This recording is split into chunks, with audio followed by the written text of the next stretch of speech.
A black soldier is dragged out of his car by a racist cop who thinks he looks like a criminal. The officer mocks his claim of being military until the uniform in the back seat reveals the truth. Phones record everything, and the officer learns a lesson he will never forget. This powerful story highlights bias, accountability, and the demand for justice. The late afternoon sun baked the Tulane Road outside a small southern town. Sergeant Marcus Hayes had finished a grueling training rotation at Fort Benning. He was tired but proud. He had served overseas 3 times. He had earned medals for valor.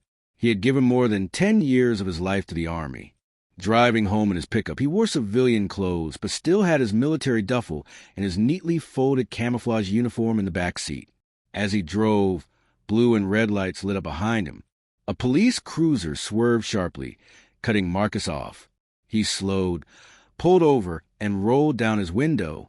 Before Marcus could speak, the officer stormed his door, hand already resting on his gun. "Get out of the car," the cop barked. Marcus calmly asked, "What's the reason for the stop, officer?" The cop's face twisted. "Don't talk back. Hands where I can see them. Step out."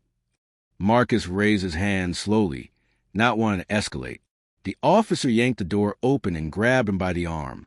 The force sent Marcus stumbling to the asphalt. "On your knees," the officer shouted. A small crowd of bystanders gathered. Phones came out. Some whispered in shock. Others shook their heads, used to seeing this scene. Marcus said quietly, "I'm not resisting." But the officer shoved him harder. "You fit the description of a car thief." Marcus's jaw tightened. He knew what this meant. The description excuse. Black man. Nice car. That was all it took. The officer started reaching for cuffs. That's when Marcus spoke with steady force. "My military ID is in my wallet. Let me show you." The cop sneered. "Military ID? You expect me to believe you serve this country." Marcus locked eyes with him. "Check my back seat." The officer hesitated, then opened the rear door. There was the crisp Army combat uniform, folded with care.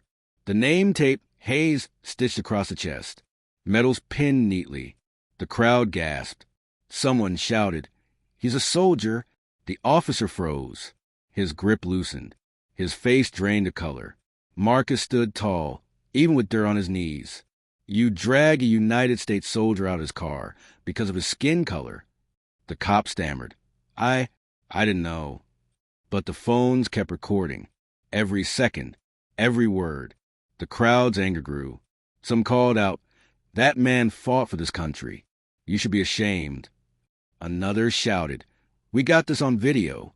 The officer's commanding officer soon arrived after hearing urgent calls on the radio. When he stepped out of his own cruiser, his eyes fell on Marcus, then on the officer who still looked shaken. "What happened here?" the captain demanded. Marcus spoke clearly. "I was stopped without cause. I was dragged out. I was humiliated in front of civilians. All because this officer assumed I was a criminal." The captain looked at Marcus's uniform through the window. His jaw clenched. Then he turned to his officer. "You're done. Badge and gun. Now." The crowd erupted in applause. Phones kept rolling. Marcus finally picked up his uniform, holding it in his hands. His voice carried a weight no one forgot that day. "I served so people could be free. Yet I'm not free to drive home without being treated like a suspect." Silence followed. The truth had cut through the air sharper than any weapon. That video spread fast online. It reached the local news, then national outlets. The officer was fired. The department faced lawsuits. Community leaders demanded reform. Marcus never sought fame. He wanted dignity. He wanted respect. He wanted a country where his uniform did not have to be a shield. And the message was clear.